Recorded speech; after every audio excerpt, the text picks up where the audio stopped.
Hello students, very good morning. This is Suraj Kumar. Welcome to my YouTube channel Learning with Suraj Sir.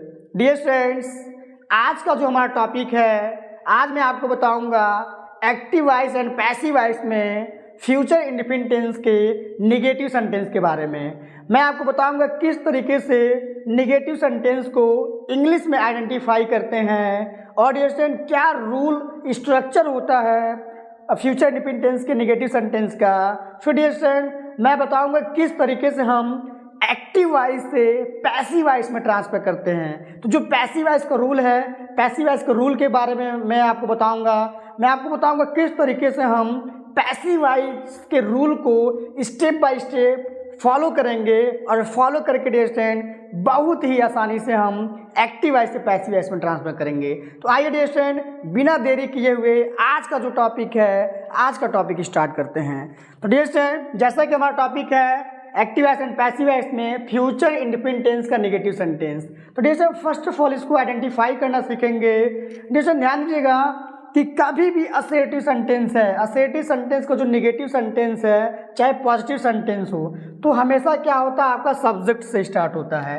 ध्यान दीजिएगा कि कभी भी positive या negative sentence आता है तो ऐसे कंडीशन में वाक्य का जो आरंभ होता है वो किससे होता है, आपका सब्जेक्ट से होता है। फिर जैसा कि फ्यूचर इंडेफिनिट टेंस है, फ्यूचर इंडेफिनिट टेंस में क्या होता है कि अगर सब्जेक्ट आई और वी आए, ध्यान दीजिएगा डियर स्टूडेंट, अगर सब्जेक्ट आई और वी आए तो सेल का प्रयोग करते हैं। ध्यान दीजिएगा कि अगर सब्जेक्ट आई और वी आता है तो हम सेल का प्रयोग करते हैं। अगर डियर स्टूडेंट आई वी के अलावा अगर दूसरा सब्जेक्ट आता है तो ऐसे कंडीशन में क्या आता है, आपका विल आता है। आपको यही ध्यान देना है, अगर आई वी आए तो सेल का प्रयोग करेंगे, आई वी के अलावा अगर दूसरा कोई सब्जेक्ट आता है तो हमेशा डियर स्टूडेंट विल का प्रयोग करते हैं, ना कि सेल का। तो डियर स्टूडेंट आई थिंक आपको क्लियर हुआ होगा कि सब्जेक्ट आई वी आएगा तो सेल का प्रयोग करेंगे, आई वी के अलावा अगर दूसरा सब्जेक्ट आएगा तो विल का प्रयोग करेंगे। जैसा कि निगेटिव सेंटेंस है, निगेटिव सेंटेंस के लिए डियर स्टूडेंट हमेशा क्या आता है, नॉट एडवर्ब का प्रयोग किया जाता है। तो नॉट का प्रयोग करेंगे, नॉट के बाद वर्ब का फर्स्ट फॉर्म का प्रयोग करते हैं, उसके बाद डियर स्टूडेंट ऑब्जेक्ट का प्रयोग करते हैं, ऑब्जेक्ट के बाद अगर कंप्लीमेंट का प्रयोग हुआ है तो कंप्लीमेंट का प्रयोग करते हैं, अगर कंप्लीमेंट का प्रयोग नहीं हुआ है तो कंप्लीमेंट का प्रयोग हम नहीं करते हैं। तो आई थिंक डियर स्टूडेंट जो एक्टिव वॉइस का रूल है, जो रूल स्ट्रक्चर है, ये आपको समझ में आया होगा। अब डियर स्टूडेंट हिंदी में पहचानने की बात करें, हिंदी में क्या होता है कि अगर वाक्य में नहीं आए, अगर वाक्य में नहीं आए और नहीं के बाद वाक्य के क्रियाकंत में गा गे गी शब्द आए डियर स्टूडेंट, तो ऐसे कंडीशन में क्या होता है, फ्यूचर इंडेफिनिट टेंस का निगेटिव सेंटेंस कहलाता है। तो डियर स्टूडेंट आई थिंक आपको समझ में आया होगा। हिंदी में अगर आपका कहीं भी वाक्य के बीच में नहीं आता है और नहीं के बाद अंत में क्रियाकंत में अगर गा गे गी आएगा, तुरंत आप पहचानेंगे कि वो जो सेंटेंस है क्या आपका फ्यूचर इंडेफिनिट टेंस का निगेटिव सेंटेंस है। इस तरीके से आप हिंदी में पहचान लेंगे। अगर अंग्रेजी की बात है डियर स्टूडेंट तो कहीं भी आप सब्जेक्ट के साथ सेल या विल का प्रयोग देखते हैं और नॉट का प्रयोग देखते हैं और वर्ब का फर्स्ट फॉर्म देखते हैं तो डियर स्टूडेंट तुरंत आप पहचानेंगे कि वो जो सेंटेंस वो क्या है, आपका फ्यूचर इंडेफिनिट टेंस का निगेटिव सेंटेंस है। तो डियर स्टूडेंट आई थिंक आपको ये रूल है, आपको क्लियर हुआ होगा। अब आप हिंदी में भी आसानी से पहचान लेंगे और इंग्लिश में भी सेंटेंस का जो टेंस आप बहुत ही आसानी से पहचान लेंगे।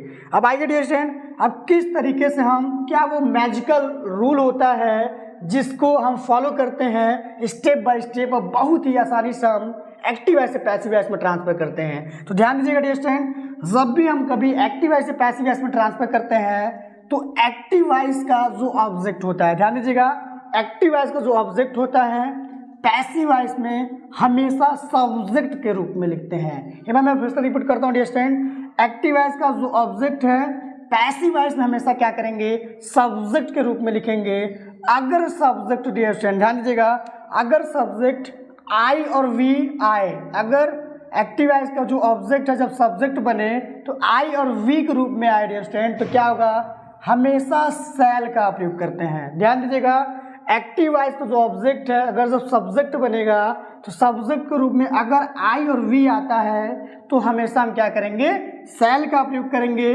अगर डियर स्टूडेंट आई वी के अलावा अगर दूसरा सब्जेक्ट आता है तो उसके लिए क्या करेंगे, विल का प्रयोग करेंगे। फिर डियर स्टूडेंट आपको ध्यान देना है कि एक्टिव वॉइस का ऑब्जेक्ट को सब्जेक्ट के रूप में लिखने के बाद जैसा हमारा सब्जेक्ट रहेगा, अगर आई वी रहेगा तो सेल का प्रयोग करेंगे, आई वी के अलावा अगर दूसरा सब्जेक्ट रहेगा तो विल का प्रयोग करेंगे। जैसा कि निगेटिव सेंटेंस है, निगेटिव सेंटेंस के लिए हम क्या करते हैं, नॉट का प्रयोग करते हैं और नॉट के बाद स्टूडेंट बी का प्रयोग करेंगे, बी के बाद वर्ब का थर्ड फॉर्म का प्रयोग करते हैं और उसके बाद क्या करेंगे, बाई का प्रयोग करेंगे। बाई के बाद एक्टिव वॉइस का जो सब्जेक्ट है, एक्टिव वॉइस का जो सब्जेक्ट है इसको ऑब्जेक्ट के रूप में लिखेंगे और अंत में क्या करते हैं, फुल स्टॉप का प्रयोग करते हैं। एक बार मैं फिर से रिपीट करता हूँ स्टूडेंट कि अगर एक्टिव वॉइस का ऑब्जेक्ट सब्जेक्ट के रूप में जब हम लिखते हैं तो अगर आई और वी आता है तो सेल का प्रयोग करेंगे, सेल के बाद नॉट का प्रयोग करेंगे, नॉट के बाद बी का प्रयोग करेंगे, बी के बाद वर्ब का थर्ड फॉर्म, फिर बाई का प्रयोग करेंगे, बाई के बाद एक्टिव वॉइस का जो सब्जेक्ट है उसको ऑब्जेक्ट के रूप में लिख देंगे। अगर स्टूडेंट आई वी के अलावा दूसरा सब्जेक्ट आता है तो विल का प्रयोग करते हैं, विल के बाद नॉट और बी का प्रयोग करेंगे, फिर वर्ब का थर्ड फॉर्म, फिर बाई का प्रयोग करेंगे और बाई के बाद क्या करेंगे, एक्टिव वॉइस के जो सब्जेक्ट है उसको ऑब्जेक्ट के रूप में लिखेंगे। तो जैसे आई थिंक आपको समझ में आया होगा कि किस तरीके से हम एक्टिव वॉइस के रूल को आइडेंटिफाई करते हैं, सेंटेंस को आइडेंटिफाई करते हैं। फिर स्टूडेंट आपको जो पैसिव वॉइस का रूल है, पैसिव वॉइस का रूल भी आपको समझ में आया होगा कि रूल स्ट्रक्चर, पैसिव वॉइस का रूल का स्ट्रक्चर क्या होता है।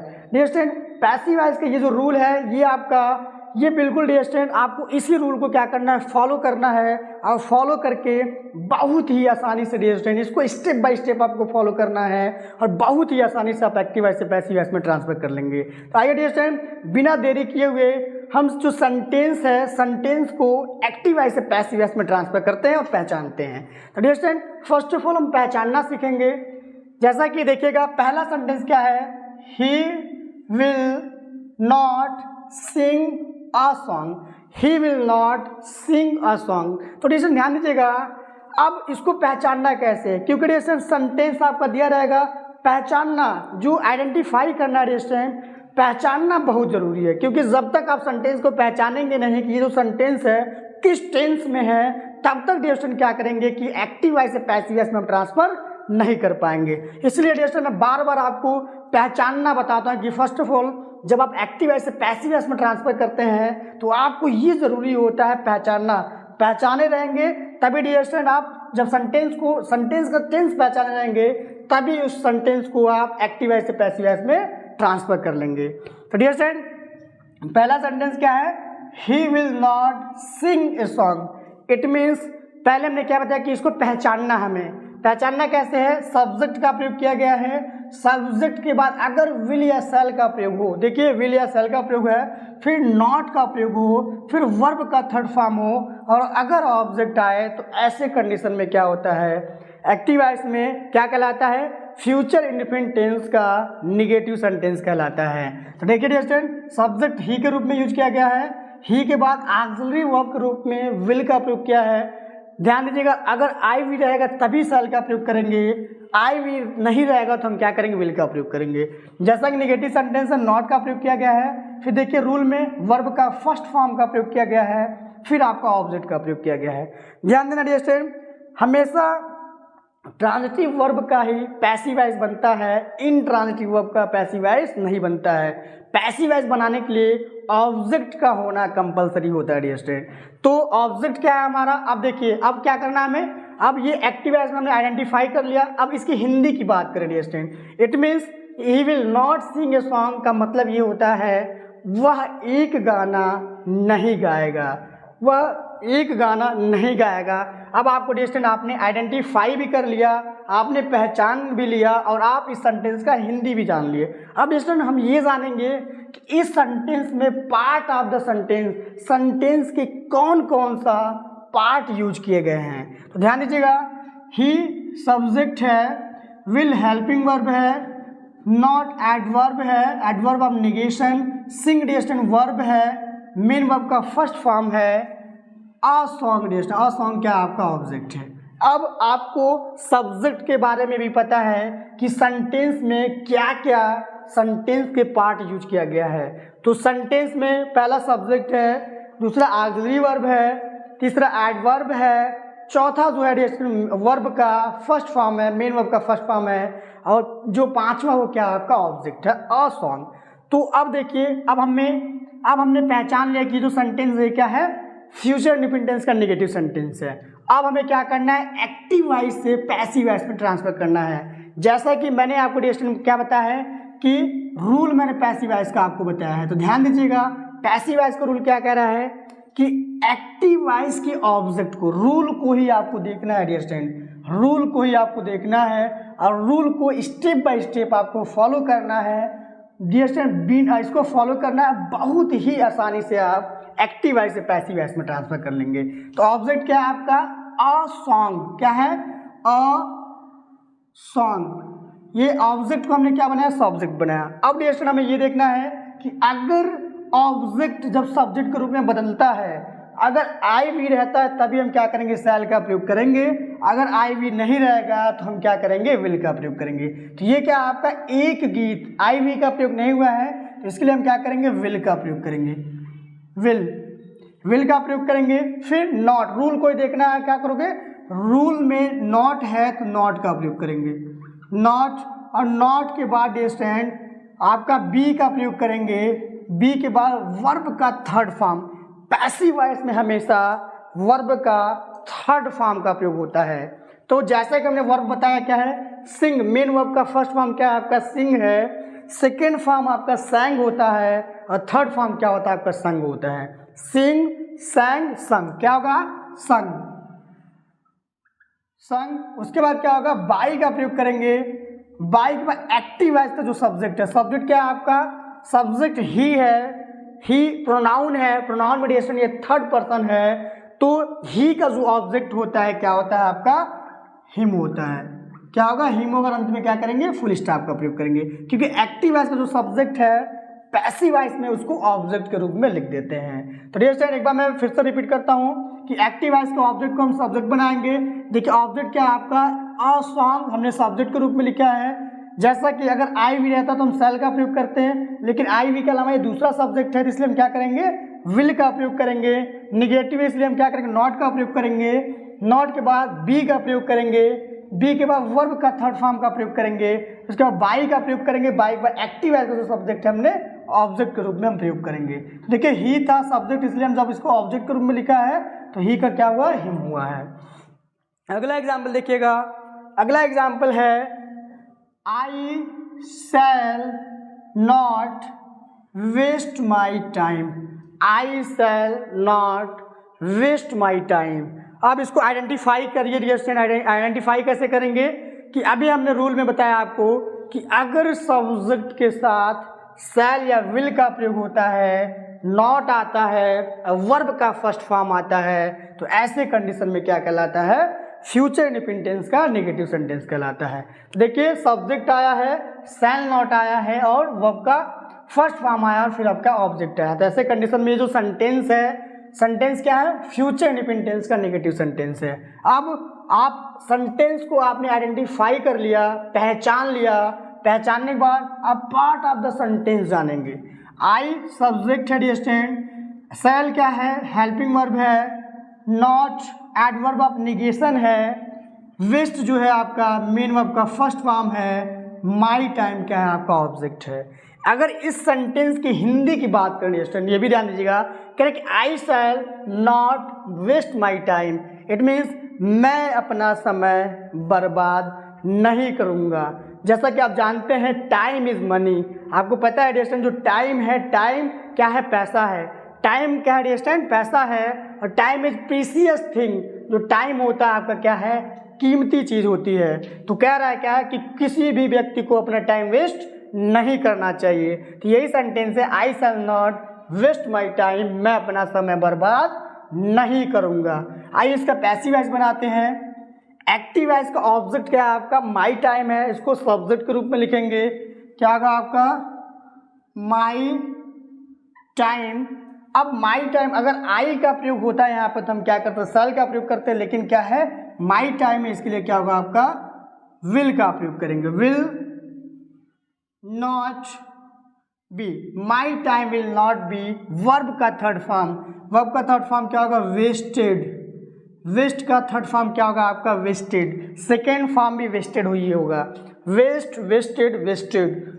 अब क्या करेंगे, देखिए रूल को हमने फॉलो किया है, एक्टिव वॉइस का ऑब्जेक्ट को सब्जेक्ट बनाया है, फिर हमारा सब्जेक्ट माई टाइम इसलिए हमने विल का प्रयोग किया है, विल नॉट भी लिखा है, फिर वर्ब का थर्ड फॉर्म, फिर क्या करेंगे बाई का प्रयोग करेंगे। बाई के बाद एक्टिव वॉइस का जो सब्जेक्ट है, सब्जेक्ट क्या है आपका आई है, तो आई का क्या होगा आपका पैसिव वॉइस में आई को ऑब्जेक्ट के रूप में लिखेंगे, तो आई का क्या होगा मी होगा, me. My time will not be wasted by me. अगला एग्जाम्पल देखिएगा, अगला एग्जाम्पल है he will not teach us, he will not teach us. It means वह हमें नहीं पढ़ाएंगे, वह हमें नहीं पढ़ाएंगे। आप डियर स्टूडेंट आप सेंटेंस देखेंगे, हिंदी में अगर पहचानने की बात करें तो देखिए क्या है, नहीं लगा हुआ है और वाक्य के क्रियाकर्म में क्या आ रहा है आपका गे आ रहा है, वे हमें नहीं पढ़ाएंगे। तो ऐसे कंडीशन में क्या है, अगर नहीं आए और क्रियाकर्म में गा गे गी आता है डियर स्टूडेंट, तो ऐसे कंडीशन में फ्यूचर इंडिपेंडेंट टेंस का नेगेटिव सेंटेंस कहलाता है। तो डियर स्टूडेंट मैं उम्मीद करता हूँ आपको हिंदी में भी पहचानने आ रहा होगा और इंग्लिश में भी पहचानने आ रहा होगा। अब देखिए सब्जेक्ट है, सब्जेक्ट ही है, ही है, ही के लिए विल का प्रयोग किया गया है, फिर नॉट का प्रयोग किया गया है, नॉट के बाद वर्ब का फर्स्ट फॉर्म, उसके बाद आपका ऑब्जेक्ट आया है। तो अब आपने पहचान लिया। अब हम ये भी जानेंगे कि इस सेंटेंस में कौन कौन सा पार्ट यूज किया गया है। तो पार्ट आपका क्या है, ही सब्जेक्ट है, विल हेल्पिंग वर्ब है, नॉट एडवर्ब ऑफ नेगेशन है, टीच जो है मेन वर्ब का फर्स्ट फॉर्म है, अस का आपका ऑब्जेक्ट है। लेकिन ध्यान दीजिएगा जो ऑब्जेक्ट होता है, ऑब्जेक्ट मीन्स आपका कर्म होता है। कर्म दो प्रकार के होते हैं, there are two types of object, first is direct object and second is indirect object. पहला क्या होता है आपका डायरेक्ट ऑब्जेक्ट होता है जिसको बोलते हैं प्रत्यक्ष कर्म, और दूसरा होता है आपका अप्रत्यक्ष कर्म।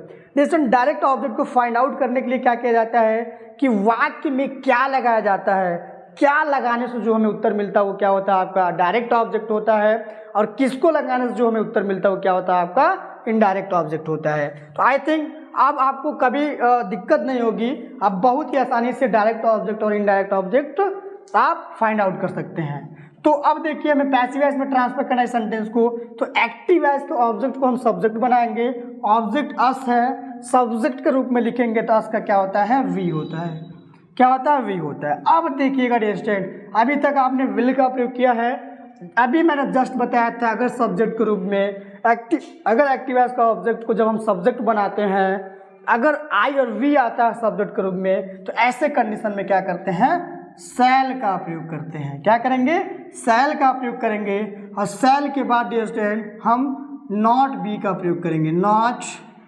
बी। उसके बाद वर्ब का थर्ड फॉर्म, वर्ब क्या है आपका टीच है, सेकेंड फॉर्म आपका टाट होता है, और थर्ड फॉर्म भी आपका टाट ही होता है। क्या लिखेंगे टाट। बाई, फिर बाई का प्रयोग करेंगे, बाई बाय एक्टिव वॉइस का जो सब्जेक्ट है, सब्जेक्ट क्या आपका ही है, पैसिव वॉइस में ऑब्जेक्ट के रूप में लिखेंगे तो ही का क्या होगा हिम होगा, क्या होगा हिम होगा। We shall not be taught by him. अगला एग्जाम्पल देखिएगा डियर स्टूडेंट, अगला एग्जाम्पल है they will not play games, they will not play games, वे खेल नहीं खेलेंगे। तो डियर स्टूडेंट ध्यान दीजिएगा, अब हम सेंटेंस को हमने आइडेंटिफाई कर लिया कि जो सेंटेंस है क्या है फ्यूचर इंडिपेंडेंस का नेगेटिव सेंटेंस है। पार्ट ऑफ द सेंटेंस क्या है, दे सब्जेक्ट है, विल हेल्पिंग वर्ब है, नॉट एडवर्ब ऑफ नेगेशन है, प्ले क्या है मेन वर्ब का फर्स्ट फॉर्म है, गेम्स क्या आपका ऑब्जेक्ट है। अब ऑब्जेक्ट गेम्स क्या आपका ऑब्जेक्ट है, अभी हमने बताया कि ऑब्जेक्ट को क्या बनाते हैं सब्जेक्ट के रूप में लिखेंगे, क्या लिखेंगे गेम्स। गेम्स के साथ हम क्या करेंगे, कभी भी आई वी के अलावा दूसरा सब्जेक्ट आएगा तो हम क्या करेंगे विल नॉट बी का प्रयोग करेंगे, will not B, will not B. फिर वर्ब का थर्ड फॉर्म, प्ले आपका वर्ब का फर्स्ट फॉर्म है, सेकेंड फॉर्म प्लेड होता है, थर्ड फॉर्म भी आपका प्लेड ही होता है। Games will not be played by active voice में सब्जेक्ट है क्या आपका दे है, पैसिव वॉइस में क्या बनेगा देम, क्या होगा ऑब्जेक्ट इसका देम हो जाएगा। Games will not be played by them. अगला एग्जाम्पल देखिएगा, you will not help me, you will not help me, it means तुम मेरी मदद नहीं करोगे। अब देखिए dear student, part of the sentence subject you है, विल हेल्पिंग वर्ब है, नॉट एडवर्ब ऑफ निगेशन है, हेल्प मेन वर्ब का फर्स्ट फॉर्म है, मी क्या आपका ऑब्जेक्ट है। तो ऑब्जेक्ट को हम क्या बनाएंगे, सब्जेक्ट, मी का सब्जेक्ट क्या होगा डियर स्टूडेंट, मी ऑब्जेक्टिव केस में है, कर्म कारक है, कर्म कारक का कर्ता कारक क्या होगा, मी का आई होगा, क्या होगा, आई होगा।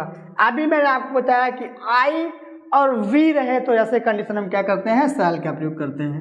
क्या लिखेंगे, शैल, फिर नॉट, फिर बी के बाद वर्ब का थर्ड फॉर्म हेल्प है डियर स्टूडेंट, हेल्प का थर्ड फॉर्म क्या होता है, हेल्प्ड, क्या होगा, हेल्प्ड।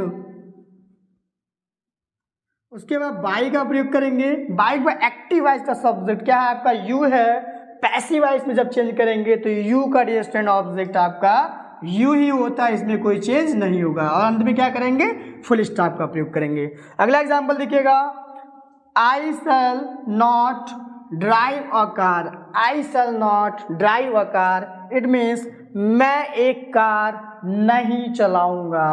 तो डियर स्टूडेंट आप इसमें पार्ट ऑफ द सेंटेंस देखिए, सेंटेंस में आई सब्जेक्ट है, शैल हेल्पिंग वर्ब है, नॉट एडवर्ब ऑफ निगेशन है, ड्राइव मेन वर्ब का फर्स्ट फॉर्म है, और कार क्या आपका ऑब्जेक्ट है। ऑब्जेक्ट अब हमें पता चल गया कि ऑब्जेक्ट क्या है सेंटेंस में, तो जैसे ऑब्जेक्ट को ही हम सब्जेक्ट बनाएंगे, क्या लिखेंगे, अ कार, आई भी रहता तो हम शैल का प्रयोग करते हैं, लेकिन यहाँ क्या करेंगे, विल का प्रयोग करेंगे, will not be, a car will not B, drive verb का फर्स्ट फॉर्म ड्राइव है, सेकेंड फॉर्म ड्रोव होता है, और ड्राइव इन जो होता है वो आपका थर्ड फॉर्म होता है। क्या लिखेंगे, drive in by, active voice का सब्जेक्ट क्या है आपका, आई है, पैसिव वॉइस में जब ऑब्जेक्ट के रूप में लिखेंगे तो आई का क्या होता है, मी होता है।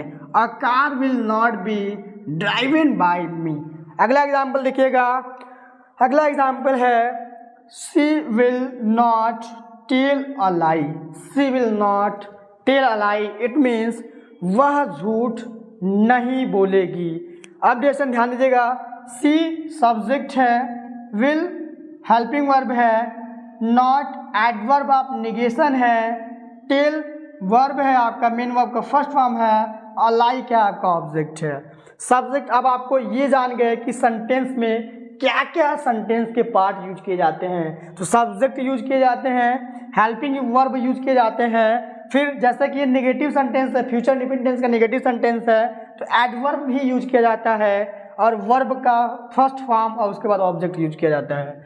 फिर अब इसको पैसिव वॉइस में ट्रांसफर करेंगे, अ लाई ऑब्जेक्ट है, इसको क्या बनाएंगे, सब्जेक्ट के रूप में लिखेंगे, क्या, a lie will not be, a lie will not be. जैसा कि वर्ब का फर्स्ट फॉर्म क्या है आपका, फर्स्ट फॉर्म टेल है, तो वर्ब का थर्ड फॉर्म क्या होता है आपका, टोल्ड। क्या लिखेंगे, टोल्ड बाई, एक्टिव वॉइस का सब्जेक्ट क्या है, सी है, पैसिव वॉइस में जब इसको ऑब्जेक्ट के रूप में लिखेंगे तो सी का क्या हो जाएगा, हर हो जाएगा, और अंत में क्या करेंगे, फुल स्टॉप का प्रयोग करेंगे, a lie will not be told by her. अगला एग्जाम्पल देखिएगा, और इस टॉपिक का डियर स्टूडेंट लास्ट एग्जाम्पल है, ध्यान से देखिएगा डियर स्टूडेंट। अगला एग्जाम्पल है और लास्ट एग्जाम्पल है, peon will not ring the bell, peon will not ring the bell, it means चपरासी घंटी नहीं बजाएगा। तो डियर स्टूडेंट प्यून क्या है आपका, सब्जेक्ट है, विल हेल्पिंग वर्ब है, नॉट एडवर्ब ऑफ निगेशन है, रिंग मेन वर्ब का फर्स्ट फॉर्म है, द बेल क्या आपका ऑब्जेक्ट है। पार्ट ऑफ द सेंटेंस आपको क्लियर हुआ कि सब्जेक्ट यूज किया गया सेंटेंस में, हेल्पिंग वर्ब यूज किया गया है, एडवर्ब यूज किया गया है, और मेन वर्ब का फर्स्ट फॉर्म यूज किया गया है, और उसके बाद ऑब्जेक्ट यूज किया गया है। डियर मैं बार बार कह रहा हूँ ऑब्जेक्ट का होना कंपलसरी है, अगर ऑब्जेक्ट है तभी डियर हम उसका पैसिव वॉइस बना सकते हैं, अगर ऑब्जेक्ट नहीं है तो उसका पैसिव वॉइस हम नहीं बना सकते हैं। तो ऑब्जेक्ट को हम सब्जेक्ट बनाएंगे, क्या लिखेंगे, द बिल, ऑब्जेक्ट क्या है आपका, द बिल, और विल जैसा कि आई भी रहता तब हम शैल का प्रयोग करते हैं, लेकिन आई भी नहीं है तो इसके साथ हम क्या करेंगे, विल का प्रयोग करेंगे। विल नॉट बी वर्ब का थर्ड फॉर्म, रिंग मीन्स होता है बजाना, रिंग रैंग रंग, तो रंग क्या होता है वो आपका थर्ड फॉर्म, क्या लिखेंगे, rung rung. The bell will not be rung by, by का प्रयोग करेंगे, बाई में active as the subject, subject क्या आपका प्यून है। तो जैसे नाउन में हम कोई चेंज नहीं करते हैं, अगर प्रोनाउन आई रहता तो मी करते, यू का यू ही होता है, ही रहता तो हिम करते, ऑब्जेक्ट के रूप में लिखते हैं, लेकिन नाउन है तो नाउन में हम कोई चेंज नहीं करते हैं, क्या लिखेंगे, प्यून। अंत में क्या करेंगे, फुल स्टॉप का प्रयोग करेंगे। The bell will not be rung by peon.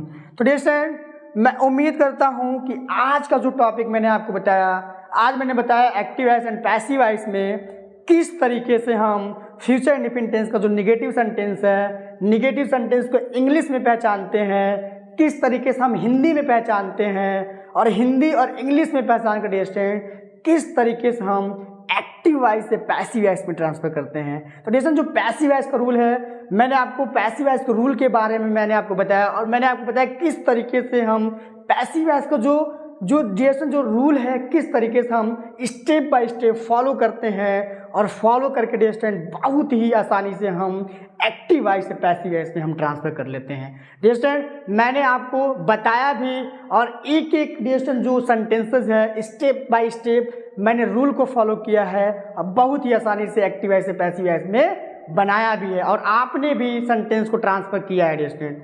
तो डिस्टेंट अगर अभी तक आपने हमारा जो पिछला वीडियो अभी तक आपने नहीं देखा है, पिछले वीडियो में मैंने आपको बताया है फ्यूचर इंडेफिनिट टेंस के नेगेटिव सेंटेंस के बारे में। मैंने बताया किस तरीके से नेगेटिव सेंटेंस को आइडेंटिफाई करते हैं, और आइडेंटिफाई करके किस तरीके से हम पैसिव वॉइस में ट्रांसफर करते हैं। तो अगर अभी तक आपने पिछला वीडियो नहीं देखा है तो डिस्क्रिप्शन बॉक्स में मैं पिछले वीडियो का लिंक दे दूंगा, और उस लिंक पे जाकर स्टूडेंट आप देख सकते हैं पिछले वीडियो को।